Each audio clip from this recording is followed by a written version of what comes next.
Hello students, today I am going to discuss with you about the chemotherapy, some basic concepts of chemotherapy and this is our second part. इस part में हम लोग discuss करेंगे बच्चों anti microbial agents कैसे क्या क्या अपने इफेक्ट को प्रोड्यूस करता है और वो कैसे अपने इफेक्ट को प्रोड्यूस करता है। तो अगर एंटी माइक्रोबियल एजेंट के को आप देते हैं बच्चों तो दो तरह के इफेक्ट प्रोड्यूस होते हैं। पहला इफेक्ट होता है बच्चों ग्रोथ और रेप्लिकेशन को रोकना, ठीक है, ग्रोथ को रोक देगा, रेप्लिकेशंस को रोक देगा, तो उसको आप कहेंगे स्टैटिक। और दूसरा होता है बच्चों कि वो माइक्रोब्स को किल करेगा, ठीक है, तो जब किलिंग इफेक्ट प्रोड्यूस करता है तो उसको हम लोग सिडल इफेक्ट बोलते हैं। तो उसी तरह से यहाँ पे हमने देखा है एंटी माइक्रोबियल एजेंट का अगर बैक्टीरिया के ऊपर देते हैं तो बैक्टीरियो स्टैटिक इफेक्ट होगा एंड बैक्टीरिसिडल इफेक्ट होगा। ठीक उसी तरह से अगर एंटी माइक्रोबियल एजेंट को देख रहे हैं फंगी के ऊपर में तो ये फंगीसिडल एंड फंगीस्टैटिक इफेक्ट को प्रोड्यूस करेगा। आइए बैक्टीरियोस्टैटिक को देखते हैं।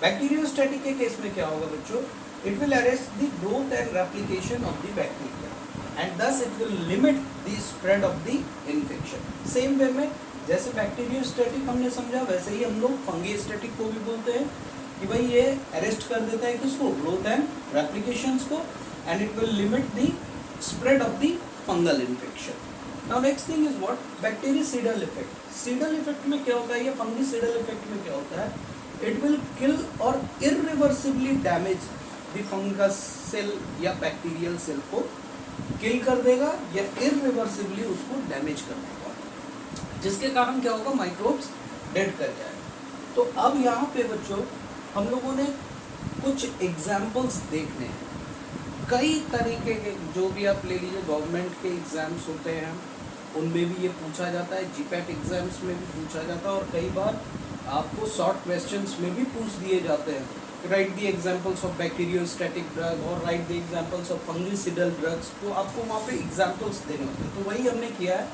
बैक्टीरियोस्टैटिक का अगर आप एग्जाम्पल्स देखेंगे तो मैक्रोलिड्स ले सकते हैं आप, क्लोरमफेनिकॉल ले सकते हैं आप, टेट्रासाइक्लिन ले सकते हैं, सल्फोनामाइड्स हैं और ट्राइमिथोप्राइम है।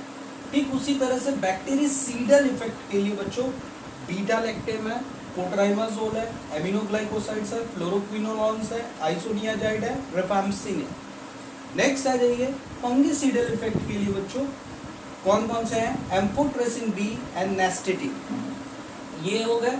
और फंगीस्टैटिक के लिए अगर आप देखेंगे तो ग्रिसोफ्लेविन एंड फ्लूसाइटोसिन, ये कुछ एग्जाम्पल्स हैं, बहुत इंपॉर्टेंट एग्जाम्पल्स हैं, कई एग्जाम्स में पूछे जा सकते हैं, कई में पूछे गए हैं, तो आपको ओवरऑल यहाँ पे याद रखना होगा।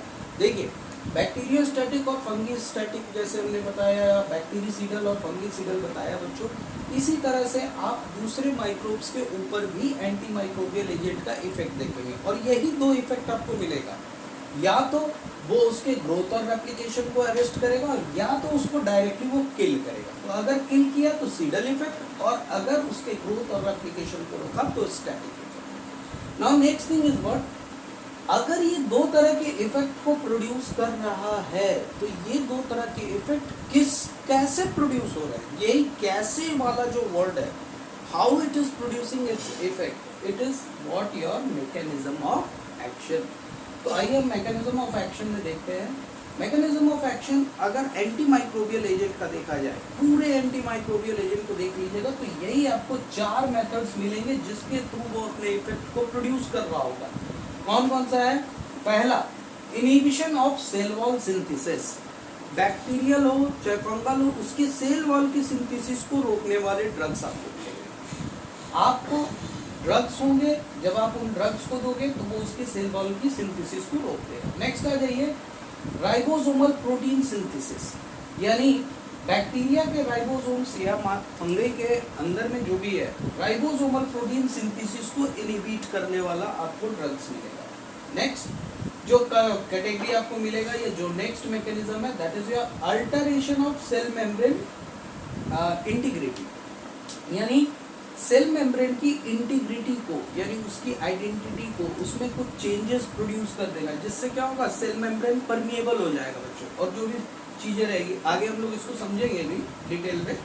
ये चीज़ ध्यान रखिएगा कि थर्ड जो मैकेनिज्म है वो क्या है, alteration in the cell membrane integrity, उसकी इंटीग्रिटी को खत्म करेगा वो। और नेक्स्ट होगा सप्रेशन ऑफ डीएनए सिंथेसिस, यानी माइक्रोब्स के अंदर जाकर के उसके डीएनए सिंथेसिस को रोक देगा ड्रग्स। तो ये 4 पोटेंशियल मैकेनिज्म्स हैं जिनके थ्रू एंटी माइक्रोबियल एजेंट अपने इफेक्ट को प्रोड्यूस करते हैं। तो नेक्स्ट वीडियो में हम लोग इन चारों मैकेनिज्म्स को डिटेल में डिस्कस करेंगे।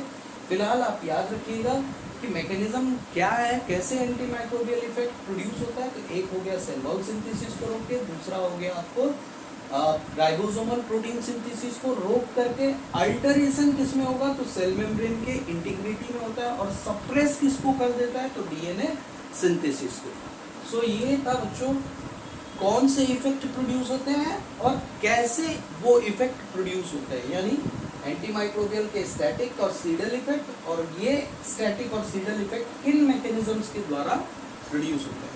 सो ये आज के वीडियो का मेन कंटेंट रहा बच्चों। नेक्स्ट वीडियो में हम लोग फिर मिलते हैं। Thank you.